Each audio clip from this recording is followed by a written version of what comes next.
Am I the a-hole for not paying for my niece's 17F college anymore since she's dating my son's 18M bully? Trigger warning. The bullying in question happened when my boy, Sean, was 13. And I know for some may seem like it was a long time ago, and they were just kid, and I agree if the bullying was name-calling and pulling hair, but what my boy went through was downright cruel. It first started with names and calling him slurs. Sean is gay. It then escalated to cyberbullying to physical, the one major where the kids practically jumped by a boy. I can't ever forget how messed up and bloody his face looked after that. I tried hard to get those boys in trouble, but they dismissed as kids playing around and getting too rough. My boy didn't even want to go to school for nearly 4 months, and in those months, he almost took his life. Luckily, my wife walked in right before he could do it. He's gotten all the mental help he needs and more, and is doing much better. We moved, and he and my other kids had to start over practically. I'm telling all this to just paint the picture and show you it wasn't kids being kids, it was just little a-holes.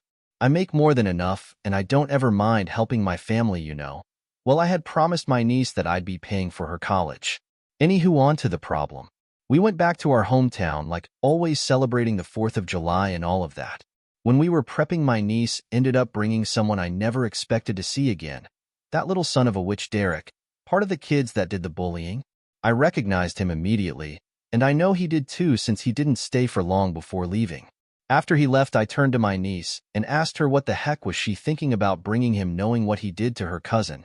She acted like it wasn't a big deal and said that he had changed and the whole thing happened years ago. How nonchalant she was about the whole thing pissed me off.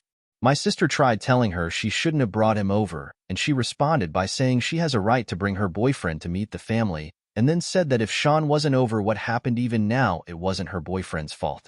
My wife called her a heartless, which before leaving my kids followed her. I stayed back and told her that if her boyfriend had changed so much, then I guess he could pay for education because I'm not supporting her anymore. Then I left. Me and my family are just staying at a nice hotel right now and are planning to just go to an attraction park. I've been getting calls and messages from my sister Bill and others who were present telling me I'm overreacting and I shouldn't take away my niece's education. They have all sided with the bully, saying the little shit has changed a lot and is now a good kid, and I can't hold what he did as a troubled kid over him forever. Am I the a-hole?